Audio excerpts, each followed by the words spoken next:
Hello and welcome to another episode of I'm Awesome, and You're Not. No, I'm just joking, guys. You're all awesome in your own special and unique ways, and that's what makes everybody so fantastic in this world. But I'm really good at balloons, or at least I'm trying to be really good at balloons. I'm trying to show you guys some of my best gameplay, and hopefully earn some medallions along the way, so I've decided to make these videos for you guys, my try-harding videos. Hopefully they'll continue this series on into the future. It's looking pretty good, looking pretty fun overall. Only problem is that I do have to record a lot of my footage on Fridays and Sundays when BFB Coliseum and high-level arenas are out, so you might be seeing some older footage. I apologize if that upsets you at all. But what's going on today is I'm still using my sort of main strategy that I've developed. It's definitely my favorite 3-tower strategy in the game. It's the heli pallet, the tack shooter, and the banana farm. Of course, with every strategy, you've got your weaknesses. But I feel like with this strat, you have very few of them. It's not very often that you're going to end up losing to just about any mid-game rushes, which is usually my biggest issue. It's all going to go into late game. You're going to have Big Moab, BFB, and Zoma God class balloons that you're going to have to learn how to defend in effective ways. So hopefully we can make that happen for you guys. Hopefully we can show you guys how to do some really awesome, amazing defenses.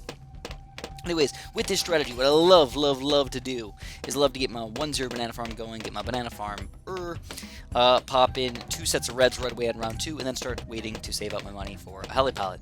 The nice thing is if they don't rush you at all, the heli pallet can easily defend all the balloons and then start actually anti-stalling, which is sort of an advanced tactic, by the way. I love doing it against Dart Monkey players.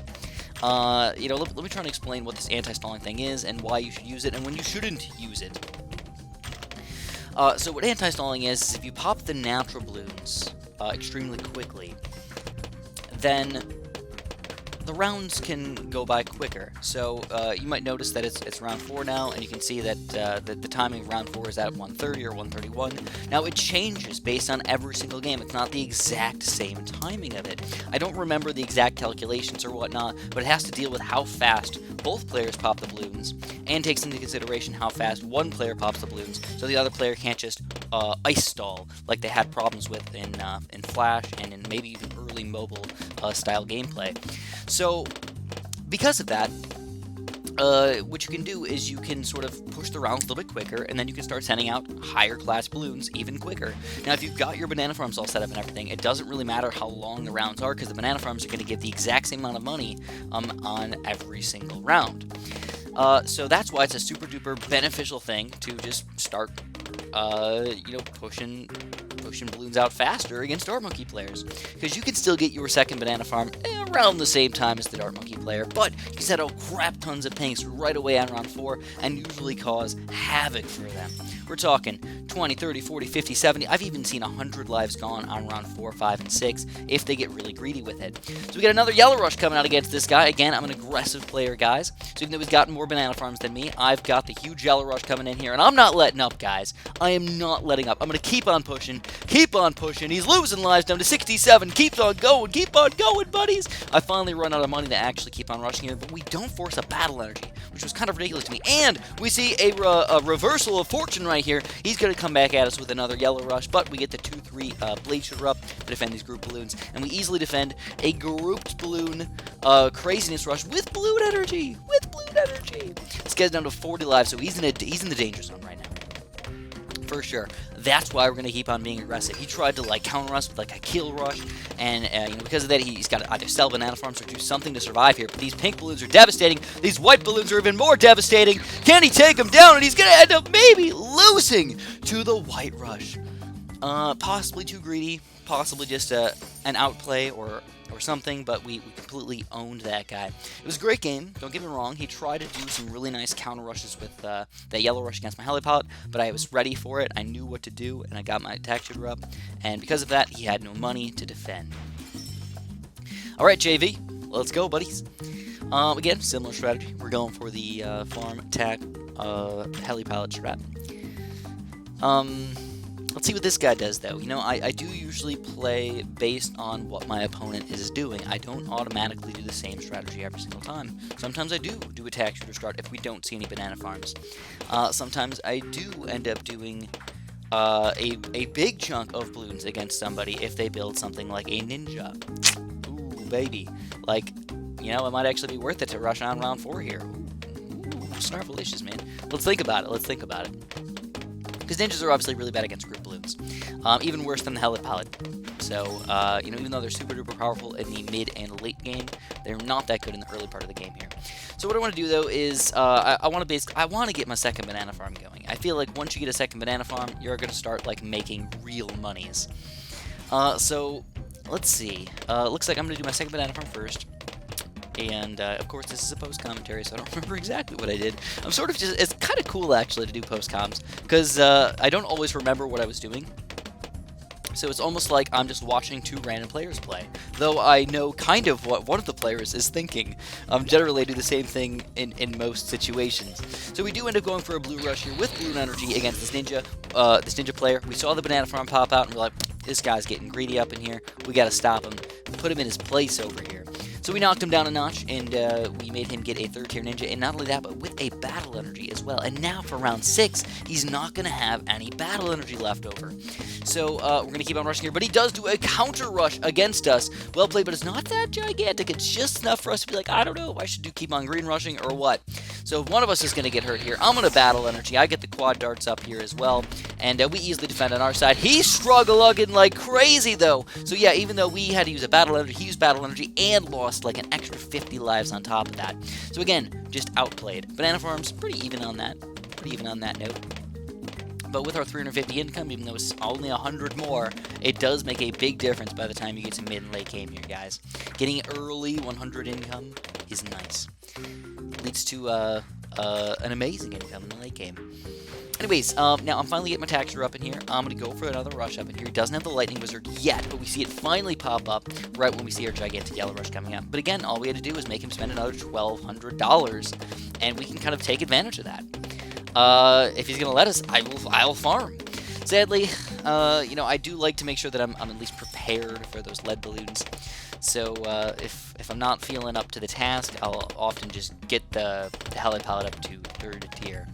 But it looks like I felt like I was up to the task. I was like, no worries, man. Even if he does do some leads against me, I'll get the money in time to defend these guys, and we get it in time, basically perfectly. Or at the very beginning of the round, too. Not even at the very, like, end of the lead balloons while sneaking through. So I get even greedier than usual over here, guys. I end up going for another banana from up here. The one thing that I could say that I am a little afraid of is an all-out, 2 different types of all-out rushes here. Either a full-out camo rush, which I have seen sort of commonly, especially with Ninja Wizard players. If they feel like they're down, they might just all-out you just to try and take you down. But what I often do is I try and just get a Helid Palette just kind of upped and ready to pop camo balloons, just so I have something extra to easily get up to a 3rd tier if I can. And then I can always sell a Banana Farm or 2 to get a quick Blade Maelstrom for regular balloons. But that's kind of my strategy. If I feel at all afraid of the camo balloon rushes, I will definitely get a second Helid Palette. If I just feel like they're going to balloon rush me, I'll just get the Blade Maelstrom. But we do a nice, solid rush over here again, and JV is going to do the battle energy a little on the late side. He's going to lose a bunch of lives down to 41 lives, 29 lives, 20 lives, 18 lives on round 14 here. And now he's just in a bit of a pickle right now, man. We put him in a pickling machine, and he's turning into a really, really ripe pickle. Deliciously ripe pickle. So it looks like he might have allowed us. Nope, he sold his ninja for no reason. And now he's going to lose. Alright. Oh, no, he didn't. He actually got a 4th tier ninja. I don't know why he sold it. I guess he might have played a 2-3 and he wanted the 4th tier left-sided ninjas. That kind of makes sense why he sold it. But he's still getting overwhelmed by these balloons right here. And we take him down with this simple baby lead rush. And that is one weakness to the Ninja Wizard combo right there. It's just the group balloons. Sometimes they're really freaking hard to defend. So let's hop up here into game number 3. This is the CIA versus the FBI, and I am what some might call Burt Macklin, FBI, and we are going to defend the crap out of these balloons. Same strategy, though. I'm going tack, I'm going Helid Palette, I'm going farm. When you find a strategy that works for you, perfect it, alright? And that's what I've been doing here. I've been playing the same strategy over and over and over and over again, and I've been trying to perfect it. And I think that's one of my biggest weaknesses is when I am playing the FP Coliseum or Pit or something like that.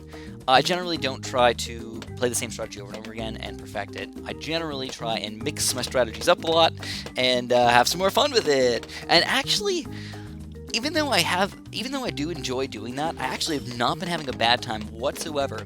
Like really trying my butt off over here to do my absolute best in these games. Because, well, first of all, I'm winning too, which is really, really nice. Earning medallions, which is really, really nice. And also, I just feel like I'm dominating. I don't even have to take these games to late game every single time. So again, if you guys don't remember, I did do an anti-stall again, and the anti-stall was to make the pink balloons come out. Rounds to change faster, so I can set up pink balloons faster, so I can balloon under to them and cause this guy to lose a bunch of lives. And look at that, we got him down below 40 lives already on round 5. And even though that doesn't make a huge difference, it's just nice to be like, wow, dude, he's already freaking almost dead over here, dude. Whenever I see somebody under 100 lives, I just feel like I'm winning, like really hardcore. Unless they have like a huge banana farm lead or something, I just feel like I'm dominating this guy. And we keep on pushing though. I'm not letting up. He's in the chase zone. That's one weird thing is if you do see somebody who's chasing with dart monkeys, where they're shooting kind of against or with the grain of the balloons, keep on rushing. Because they oftentimes end up messing it up somehow, and can leak even more lives. It's goofy, but actually shooting against the grain actually pops more balloons. I'm not exactly sure why. I don't really know the reason, but it works, and you can trust me on that. Going against the grain is better. That's why you see a lot of people who use catapults and juggernauts. They oftentimes put those catapults, juggernauts on last, not on first, because it pops more balloons going against the grain. I would say that if you had to try and explain the reason, just think about how long a catapult has to shoot through. If it's going through, balloons against the grain, it's going to go through a lot more balloons along its path. If it's shooting through sort of forward, while the balloons are moving with the projectile, so it may end up hitting less balloons. If that makes any freaking sense. I don't know. I hope it does. So, as you can tell, I was not really able to do too much aggressive plays against this guy. I've been doing a lot of banana farm action over here. I got the guy down to 71 lives. And I felt good about that. Luckily, I do end up getting my 3rd tier helipad up for round 10. He was not aggressive at all against me, though. He did not take any advantage against me. And then we do go for another rush over here. We go for a regen-led pink rush. We do some damage, but we do not... Oh, we take him down with the regen-led pink rush. Another early victory in BFB Coliseum, baby. Talk about earning medallions today. Whoa, Nellies. So what I've been doing, by the way, is I have been editing these videos, so you guys do get to see like the opening screen before we start to see what towers I pick and what towers, and kind of just their medallion count and stuff like that, to make sure you realize that I'm not only playing BFB Coliseum, but I'm also playing against fairly highly skilled players. These are not just randos or anything like that. Like, these are pretty decent players over here. So that can be pretty intense. So here we go. We got I lose lead arena. There's a lot of vowels in there. You got a lot of E's and A's and E's and A's. Alright, lots of E's and A's, yeah, for sure. And there's an O. And an I, okay. Well, there's a lot of vowels in there. It should be I lose lead arena you. Or you lose. You lose. Okay, I'm just gonna give up now. While I'm down. Give up now while I'm down. That's how I work in, whenever I'm doing any gambling. I've only gambled once in my life. When I went to Vegas one time over the course of about 3 days. The very first time that I gambled anything, I played roulette, and I lost about $50, actually. It was kind of upsetting to lose $50. I think it was actually more than that. I lost like $75 right away. And because I remember I put $100 in the machine, and because I was expecting to play for like an hour or two or something like that. I lost it all in like 20 minutes. I'm like, gambling sucks. I'm not going to gamble ever again. This is terrible. I just lost freaking $100. And then luckily I decided to give it another shot, and I ended up doing okay overall. I'm not a skilled gambler, by the way. I'll completely admit that. Like, I don't think I'd be good at blackjack or poker or anything like that. I'm not skilled in that sense. But, maybe I got luck on my side, because I ended up winning on slot machines, which are usually not very easy to win money on. The one game that I really, really enjoyed, guys, if you ever go to Vegas, or maybe if you go to casinos, I don't know if they have them everywhere, but there's this game called Dragon Spin, okay? And, Amanda knows, Amanda's actually home right now, that's why I was bargaining.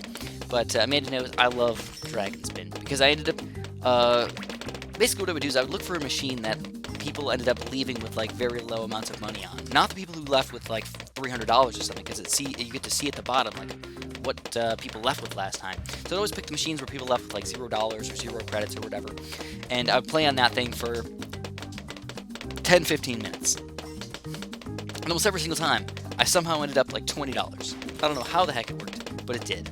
So I just kept. I went to Dragon Spin and I won $20. Then I went to another Dragon Spin and I won $20. And I went to another Dragon Spin and won $20. And I realized, like, at the end of the night, I'm like, dude, I'm up like a freaking $100. So I made my money back on Dragon Spin. So Dragon Spin is definitely my favorite casino game of all time. I just kept winning. I don't know what it is, man. Maybe I'm Donald Trump. Winning. No, I don't think that would be correct at all. But I'm not going to get political today. So, what's going on right now? Well, we got a Buccaneer Boomer strategy, which is indeed a very, very solid strat. I'm going Tack Buck this time. We are switching it up a little bit.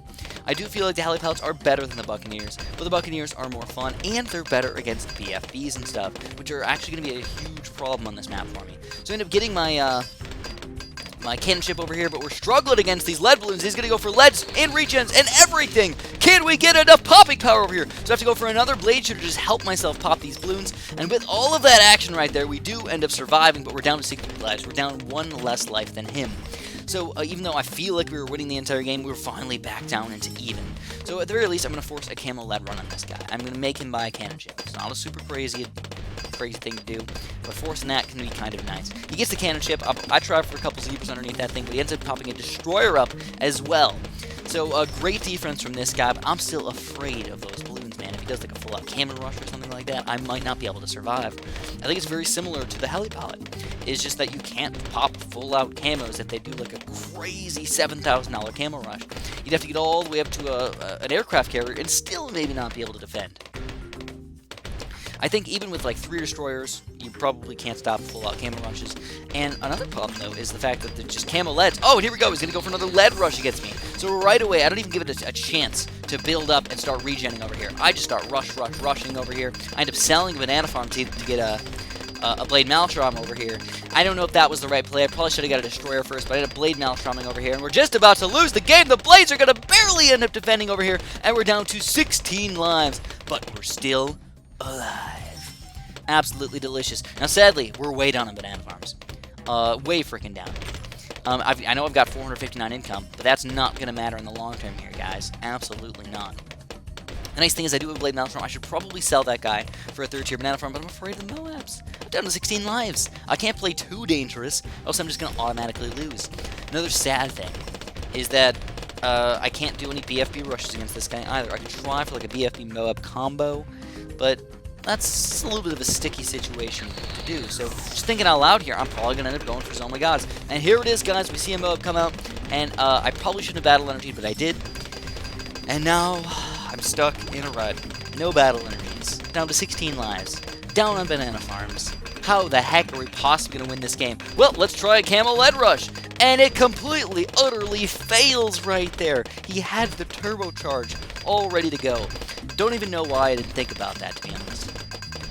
I should have thought about that. I should have known that it was going to happen. And I was just an idiot.